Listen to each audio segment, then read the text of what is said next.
Président, Madame la Ministre, Madame la Présidente de la mission commune d'information, Monsieur le rapporteur, chers collègues. L'automne dernier... Dernier orateur inscrit, Monsieur René-Paul Savary pour l'UMP.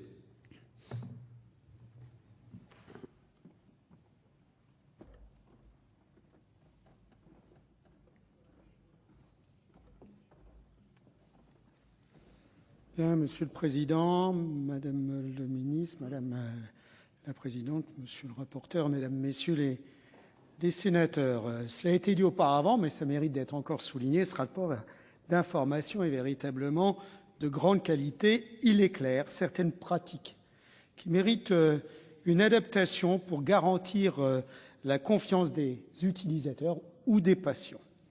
C'est donc bien, vous l'avez souligné, Chantal Jouanneau, un enjeu sociétal. Le travail accompli était indispensable, mais il est également édifiant. Indispensable, parce que notre système français d'autorisation et de surveillance ne correspond plus aux enjeux d'aujourd'hui. Et sans être un adepte du principe de précaution à tout prix, je ne suis pas non plus un contemplatif des mauvaises pratiques. Je m'explique. Certaines règles existent bien. Organismes notifiés pour accréditer des dispositifs, la matériovigilance, nous en avons déjà parlé, les registres, les études scientifiques randomisées, comparatives, le code acte des actes à travers les PMSI, le programme de médicalisation des systèmes d'information, notamment dans les hôpitaux, les investigations cliniques, les rapports bénéfices-risques, la formation des praticiens, les enseignements diplômants, etc. Bref, toutes ces règles, mesures, contraintes parfois, inspirent a priori la confiance. Et en fait, elles ne sont pas adaptées à la situation actuelle et deviennent même source de défiance. Il nous faudra donc prendre en compte les préconisations proposées, sans pénaliser la recherche et le développement, mais en redonnant confiance aux usagers. Alors pourquoi maintenant ce travail est-il édifiant ? Bien parce qu'il révèle les failles de notre organisation sanitaire ou paramédicale. Là encore, je m'explique, les quelques auditions auxquelles j'ai participé m'ont surpris. Des enjeux différents ont animé ces débats, chacun étant persuadé d'amener sa juste pierre à un édifice qui en fait est globalement défaillant. Cela a pu être constaté. Je voudrais rajouter, s'il le fallait, quelques exemples.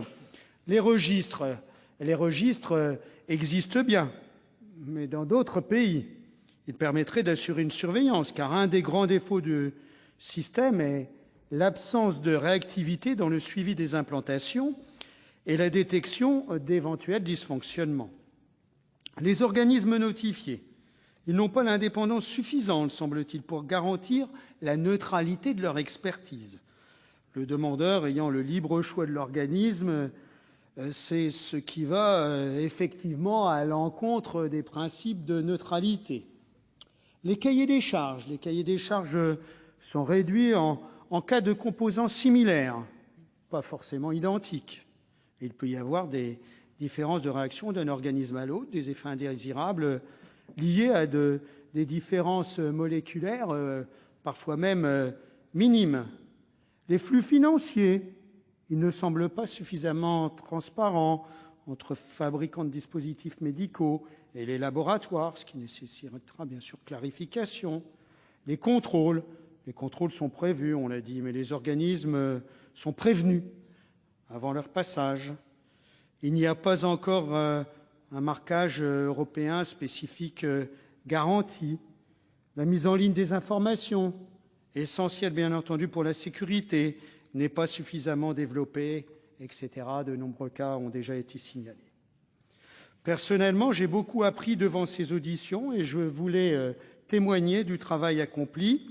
Nul ne détient la vérité dans ce domaine-là, mais chacun en détient quand même un petit bout. Et le but de ce rapport, Madame la Ministre, est véritablement de replacer l'usager dans un cadre réglementaire, mieux adapté, sans bloquer l'innovation, toujours essentielle, en comparant avec ce qui se fait ailleurs et en faisant des propositions objectives, tout en conciliant des intérêts divergents, ce qui illustre bien la difficulté d'un exercice qui me paraît réussi, à condition qu'il en soit tenu compte. Il en va de la crédibilité de nos institutions dans le cadre de ces pouvoirs régaliens de sécurité et de contrôle.